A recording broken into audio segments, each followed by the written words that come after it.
केंद्र सरकारनं आखाती युद्धामधल्या संकट काळामध्ये मोठा निर्णय घेतलाय। सरकारनं पेट्रोल डिझेलवरच्या उत्पादन शुल्कामध्ये घट केली आहे। पेट्रोलवरील उत्पादन शुल्कामध्ये 10 रुपयांची घट झाली। पेट्रोलवरच्या उत्पादन शुल्क हे 13 रुपयांवरून 3 रुपयांपर्यंत करण्यात आलंय, तर डिझेलवरचं उत्पादन शुल्क 10 रुपयांवरून शून्यापर्यंत खाली आणण्यात आलंय।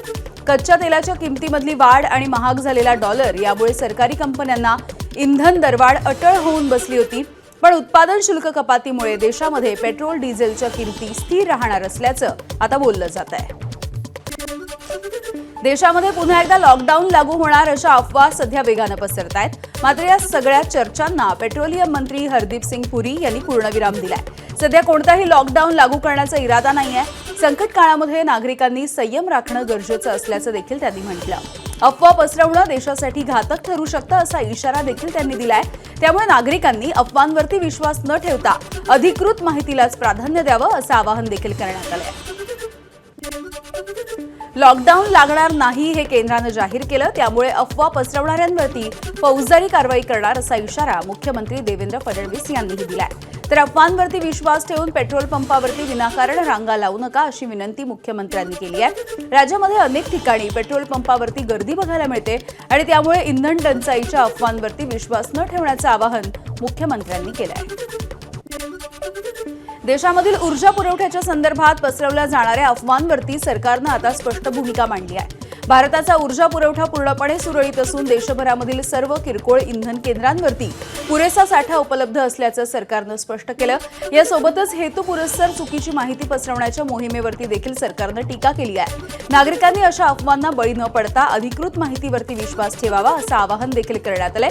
तर मुख्यमंत्री फडणवीसांनी देखील राज्यामध्ये इंधनाचा पुरेसा साठा उपलब्ध असून अफवा न पसरवण्याची मागणी केली आहे। लॉकडाऊन लागणार नाही हे केंद्र सरकारने जाहीर केलेलं आहे। जे लोक अशा अफवा पसरवत आहेत त्या सगळ्या लोकांवर फौजदारी कारवाई केली जाईल। मी स्पष्टपणे सांगतो, अशा पद्धतीच्या खोटी माहिती फेसबुक किंवा एक्स किंवा कुठल्याही सोशल मीडिया प्लॅटफॉर्मवर टाकणं किंवा अशा प्रकारच्या खोट्या पोस्ट या व्हॉट्सॲपच्या माध्यमातून पुढे पाठवणं, तुम्ही फॉरवर्ड तरी केली तरी तो गुन्हा ठरेल आणि अशा गुन्ह्यातल्या प्रत्येकावर फौजदारी कारवाई होऊ शकते। त्यामुळे मी सर्वांना या ठिकाणी स्पष्टपणे सांगतोय की खोट्या अफवा पसरवू नका, नाहीतर फौजदारी कारवाईला सामोरं जावं लागेल। देशामधली परिस्थिती गंभीर बनलेली आहे, पंतप्रधानांच्या हाताबाहेर स्थिती गेली आहे असं ठाकरेंच्या शिवसेनेचे खासदार संजय राऊत यांनी म्हटलंय। राऊतांच्या टीकेला भाजपचे मुख्य प्रवक्ते नवनाथ बन यांनी उत्तर दिलंय। राऊतांच्या अफवांनीच रांगा लागतात, देशामध्ये टंचाई नाही असं बन यांनी प्रत्युत्तर दिलं।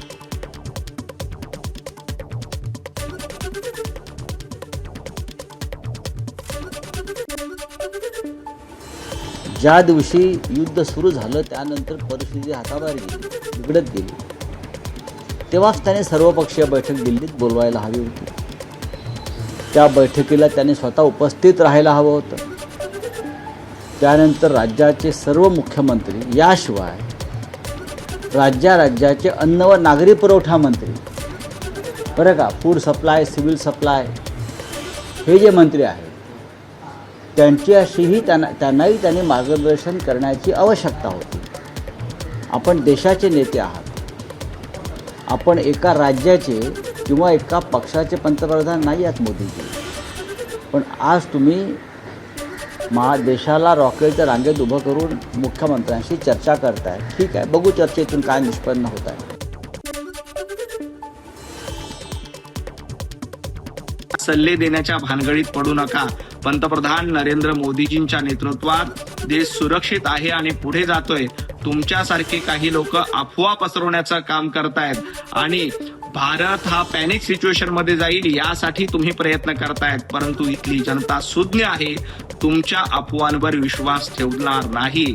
ज्यांना आपला पक्ष उरणपर्यंत वाढवता आला नाही त्यांनी इराणवर सल्ले देऊ नयेत।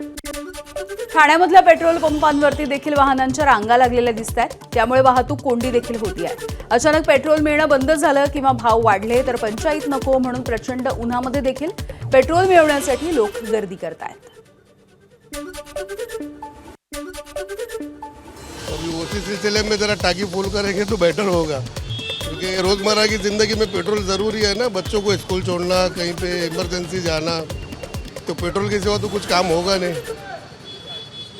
तो इसलिए अभी देखो, अभी लाइन में खड़े हैं, अभी इतनी और धूप भी बहुत है, 40 डिग्री 38 डिग्री धूप है, तो बहुत तकलीफ हो रही है। भाव वाढतील असं वाटतंय, म्हणून पेट्रोलसाठी लोकांनी लाईनला सुरुवात केली. भाव आता वाढेल असं आम्हाला ऐकायला असं मॅसेज फिरतोय सर्वकडे 1 तारखेपासून, आणि अजूनपर्यंत पेट्रोल आम्हाला भेटतोय. ग्राहकांनी पॅनिक होऊ नये. सध्या आम्ही जेवढं पेट्रोल मागतो तेवढं आम्हाला मिळतंय, पण तुमची जेवढी गरज आहे तितकंच पेट्रोल विकत घ्या, असं आवाहन Thane, Palghar, Raigad petrol pump dealers असोसिएशनचे खजिनदार अभय गोकानी यांनी व्यक्त केलंय. तसंच अधिकचं पेट्रोल घेत असल्यामुळे पेट्रोल लवकर संपतंय असंही त्यांनी म्हटलंय. त्यांच्याशी बातचीत केली आमचे प्रतिनिधी अक्षय भाटकर यांनी. पेट्रोल आणि डिझेल दोन्ही प्रोडक्ट मिळतोय, प्रत्येक पेट्रोल पंपावरती मिळतोय. काही टंचाई नाही आहे, काही कमतरता नाही आहे. पाहिजे तेवढा पेट्रोल मिळतोय तुम्हाला. तुम्ही गाडी घेऊन या, गाडीमध्ये फुल करा, पॅनिक होऊ नका. फक्त तेवढा मी तुम्हाला हा एक निरोप देतो तुम्हाला. काही लोकांशी आम्ही बोललो, त्यांचं असं म्हणणं आहे की दिवसाला एकच टँकर सध्या कंपनी जे ती देते. तसं काही नाही, पाहिजे तेवढं टँकर येतात, पण आपल्याकडे आतमध्ये अंडरग्राऊंड टँकमध्ये तेवढी जागा तर असा पाहिजे ना. मी तीन टँकर घेऊन मी काय करणार? माझ्याकडे तेवढी जागा तर आतमध्ये साठा ठेवायसाठी जागा पाहिजे. एका बाजूला पेट्रोल आणि डिझेलच्या टंचाईची चर्चा होत असताना खासगी पेट्रोलियम कंपन्यांनी पेट्रोल आणि डिझेलचे दर वाढवायला आता सुरुवात केली आहे. नयारा या खासगी कंपनीच्या पेट्रोल पंपावरती पेट्रोल हे प्रति लिटर 5 रुपयांनी तर डिझेल हे प्रति लिटर 3 रुपयांनी महाग झालंय. नयारा कंपनीच्या पंपावरती आज सकाळपासून पेट्रोल प्रति लिटर 109 रुपये 27 पैसे तर डिझेल 93 रुपये 58 पैसे इतक्या चढ्या किमतीमध्ये विकलं जात आहे. दरम्यान काही वाहन चालकांनी पेट्रोलच्या दराविषयी नाराजी व्यक्त केली आहे, तर काही जणांनी दर वाढवले तरी चालतील, मात्र या गर्दीपासून सुटका करा अशी ही इच्छा व्यक्त केली. त्याच्या आधी 104 रुपये 27 पैसे. पेट्रोल 5 रुपयांनी महाग आणि डिझेल किती रुपयांनी महाग? डिझेल 3 रुपयांनी. हो, पण हे वाढायला नाही पाहिजे ना. हे गव्हर्नमेंट टी व्हीमध्ये दाखवते का कम करून राहिले आणि पेट्रोलवर महागच आहे. रांगा लावण्यापेक्षा हे बरं. रांगा लावण्यापेक्षा थोडक्यात 5 रुपये महाग भेटला तरी चालते. अहिल्यानगरमध्ये इंधन पुरवठा करणाऱ्या कंपन्यांनी खासगी पेट्रोल पंपांना वेळेत इंधन उपलब्ध करून न दिल्यामुळे जिल्ह्यामधील जवळपास 150 पेक्षा अधिक पेट्रोल पंप सध्या बंद आहेत. सरकारी कंपन्यांचे पेट्रोल पंप सुरळीतपणे सुरू आहेत, तर जे पंप सुरू आहेत तिथे एरवी 24 तास पुरणारा इंधनाचा साठा हा 8 तासामध्ये संपतोय.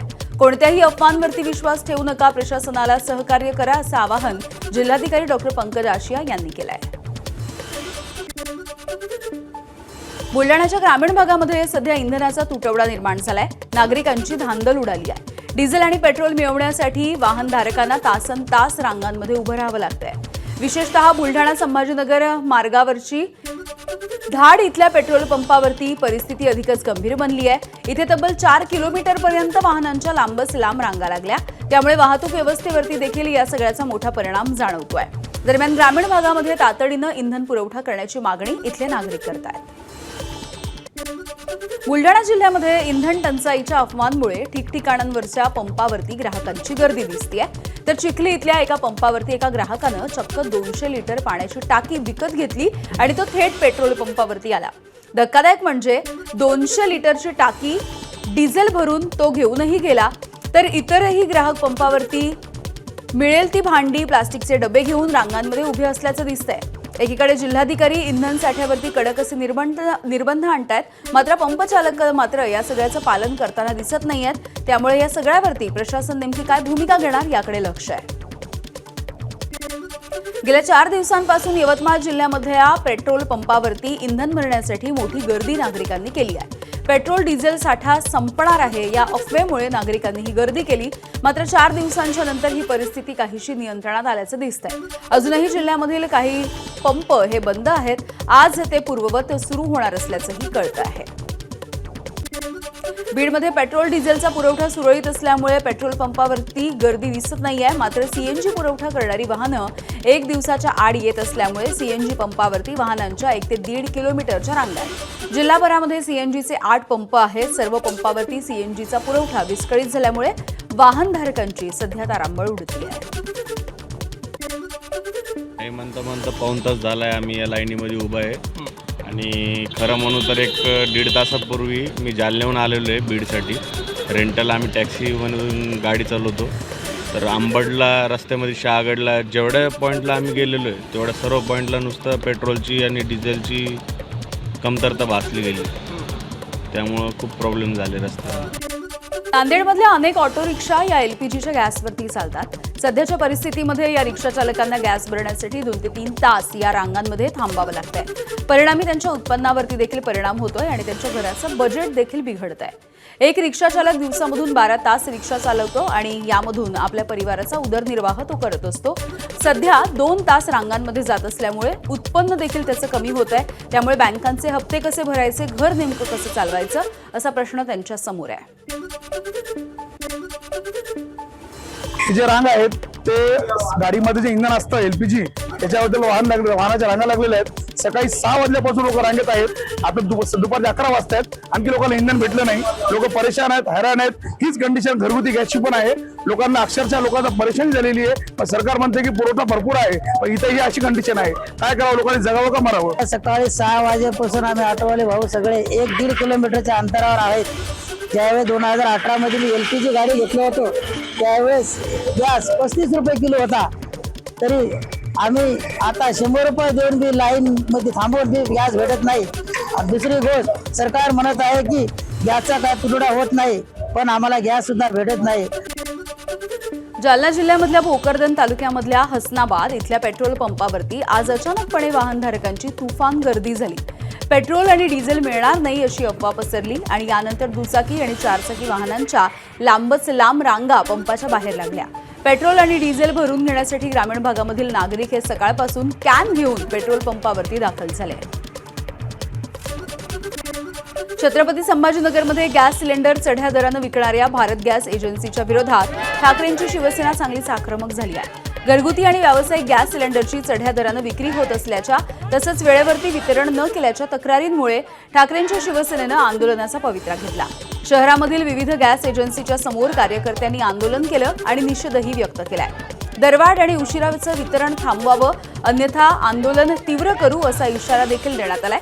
दरम्यान शहरामधील 23 गॅस एजन्सी धारकांना ठाकरे सेना निवेदन देणार आहे. प्रशासनानं याकडे तातडीनं लक्ष द्यावं अशी मागणी देखील करण्यात आली.